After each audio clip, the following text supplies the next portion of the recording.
Welcome, foolish mortals, to Halloween Treats, presented by the Look Back Machine. For the entire month of October, we bring you 31 episodes on 31 flicks. So sit back and relax on your broomstick. We have blood-curdling boogeyman and sadistic serial killers. From castles to were-rabbits to spine-chilling spine-tinglers. Oh, but that's not all. It's only a bit. There's also Dahmer, Dracula, and Wallace and Gromit. So turn down the lights and turn up the sound. And ready your heart, for it's about to pound. Because there's Halloween film history abound. Happy Halloween from the Look Back Machine.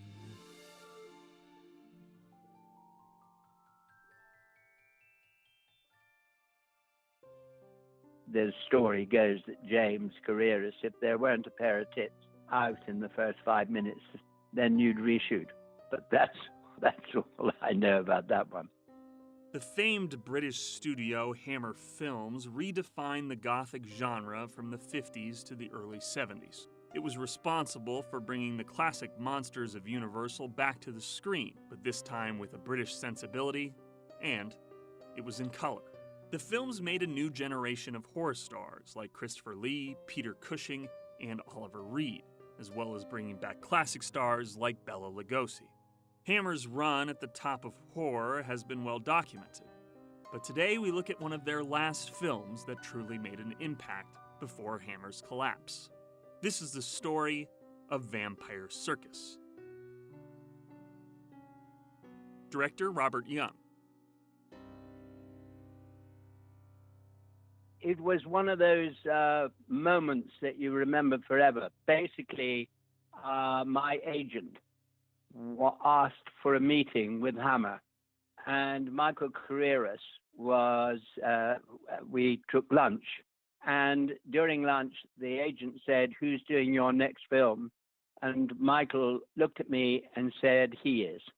And that was the first time that either of us, the agent and myself, knew actually that we were going to be able to get him to give us a movie. So that was the beginning, and with that, the script was handed over. I'd never really had an interest in Hammer films, but I'm interested in animals. It's about the circus, and especially bats, and I was intrigued by the relationships. I know how, or I learned how Hammer worked, and Vampire Circus, what they would do is that they would make Michael and James Carreras, his father, would think up titles. The title was the main thing. And then they would get the writers to write for that title. And they would, in the title, they would make up a lurid and exciting poster, which would then go to Rank. And Rank would have maybe 5 or 6 big posters in front of them. They'd sit there, they'd look at them. Which film would you like? And they would say that one, and that one. And that's really how they worked. They worked getting out to a public what the public want, and with no time, with a sort of backroom genius producing a script that no one would want to see. And I think that the story goes that James Carreras, if there weren't a pair of tits out in the first 5 minutes, then you'd reshoot. But that's all I know about that one. They knew what they were doing, and they gave me 6 weeks, and they gave me a budget. I think it was 500,000. I can't quite remember. Whatever it is, there's no way that I would argue with it or argue with the schedule. And it looked as if we were able to do it in the schedule. When we were about to start the movie, a week in, I had to go through with Wilbur Stark, and with Michael Carreras, every single shot that I was going to do in the movie. So every single shot I planned And there was only one that actually didn't come off. And I was too inexperienced to say, oh, God, I've got this wrong. I just had to persevere. And then it was also a case that the crew were not of my choosing. Not that I had any objection to any of them, because I wouldn't know who was better than the next one. But they weren't a crew that I had worked with before. And that's the early 70s was not an easy time, I don't think, in the film industry. It's much easier now than it was then. And I think everybody was inclined to look at the pecking order and who had done what. And the new director coming in, they were always slightly skeptical. To be able to say, I think I've got it wrong, which wouldn't worry me in the least now, was very difficult at that point. And so the actual shooting of the movie was fun and enjoyable, and the cast were great.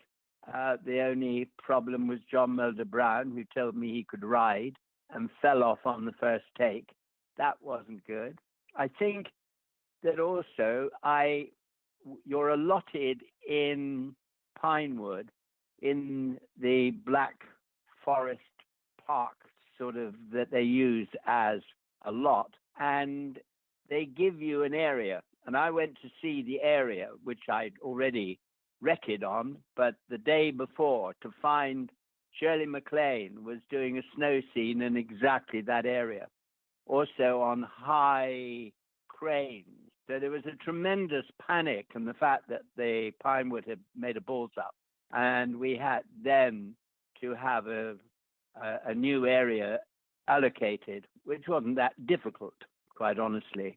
But it did throw, on the first day of filming, on your first movie, is a bit of you panic more than I think you should. But it all went off okay. Now, about what enticed me about the project. I love it when there is motivation and directors come on with why they want to do something, and actresses say that it becomes part of their lives and how they are sympathetic with characters and all that bullshit. Basically, you're offered whatever they offer you for a first movie, you take. And one isn't in a position to start saying, horror movies are the best thing in the world. But in fact, I learned a hell of a lot doing it, and I enjoyed it and do enjoy horror, although it often scares the hell out of me anyway. So it's weird. I sort of watch through fingers over my eyes rather than see the whole thing. I mean, it just is daft, but I don't go out of my way to watch the horror, and yet we've got a horror movie in the pipeline right now. So it's always with me, I think. And I enjoyed the script. Judd Ginsburg was highly intelligent, a wonderful writer. Overwrote it, I think, looking back. Too many deaths, a bit like Hamlet, in the last scene of Hamlet where they're all dead on the stage. A bit like that, I think. For all who are willing to pay the price, we invite you to go through the mirror of life. I was the first to use real bats. I interviewed a wrangler, a bat wrangler, who brought me in my apartment in Chelsea. He brought me a whole cage full of bats, and he let them go in the drawing room. And they flew around, and he said, "What do you think?" And I said, "I think they're fantastic." Now, these bats are taken from various areas, and they have to be returned to that area. And under the wing, he would place a very small mark, a paper mark, which would let him know which area the bats were from. And then he would return those bats.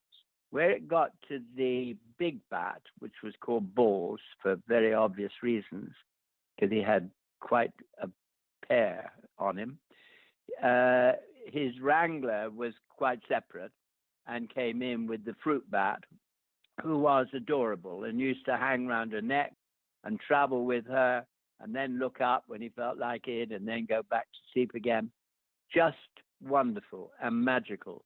And the bats themselves were protected by the fear that people have of them. And the difficulty is that after 2 or 3 takes, everyone starts to realize that these are extraordinary creatures and not at all fearful.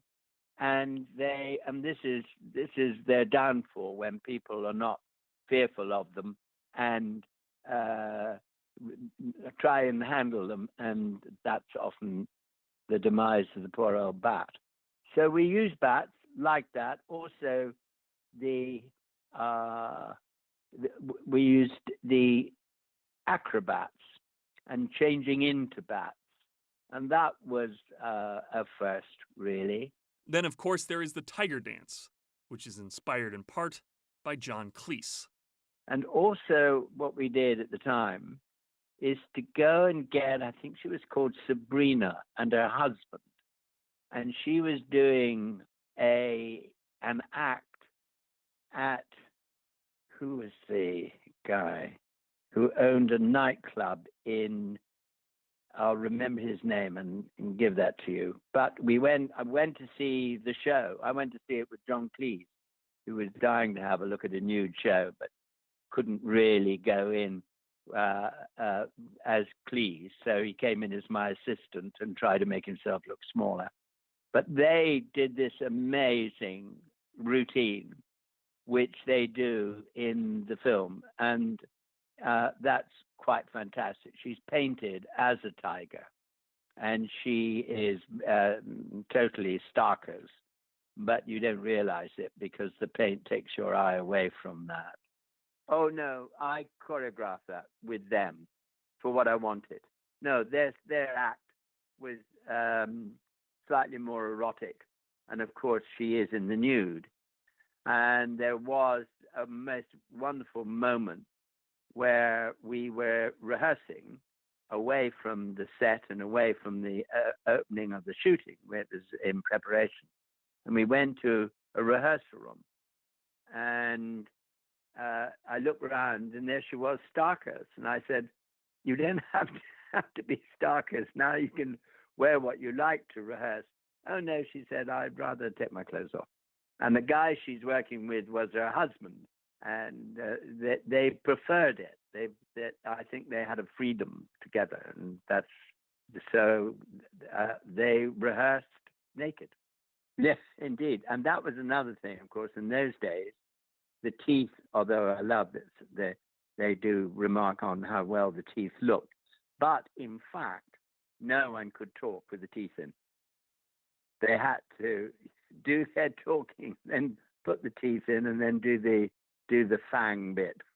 It was always, another shot with the teeth in. So that was quite amusing.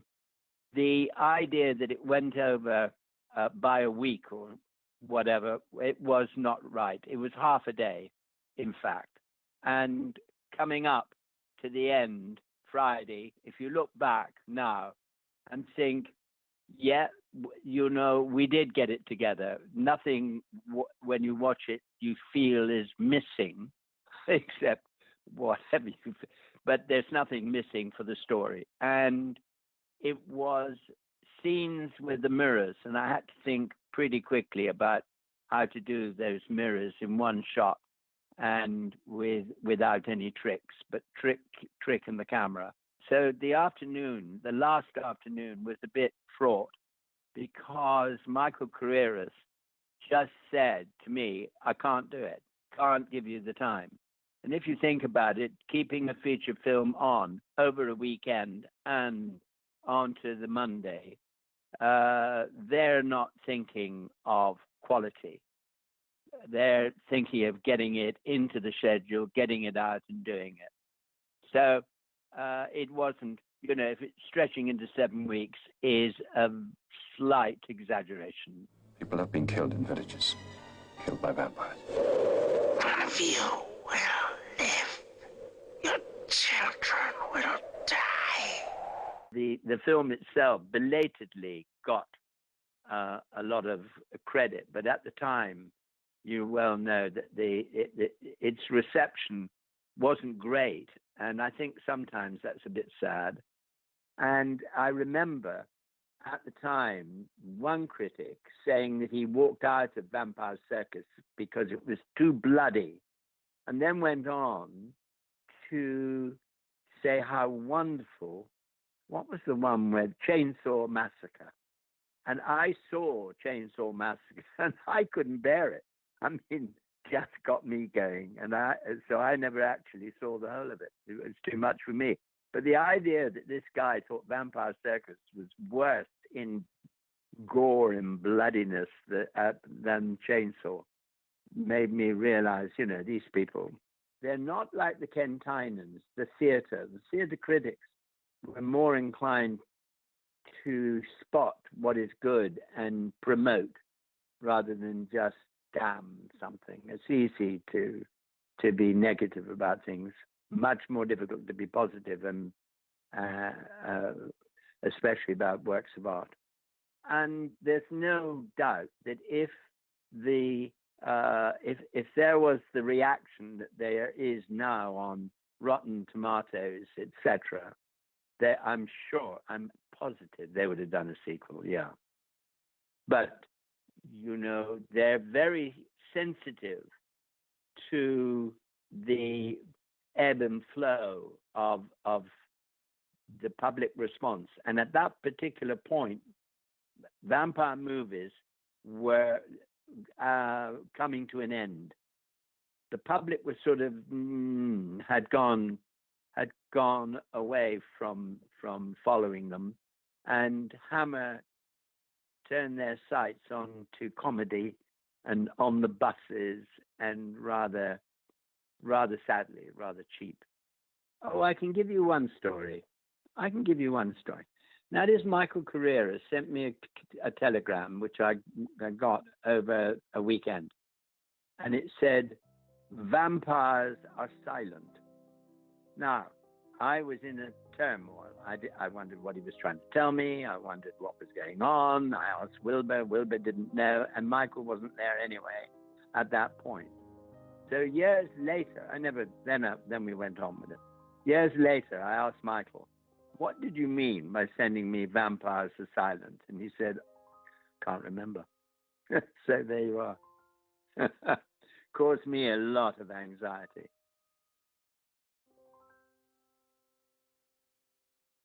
Thanks for listening to Halloween Treats, presented by the Lookback Machine.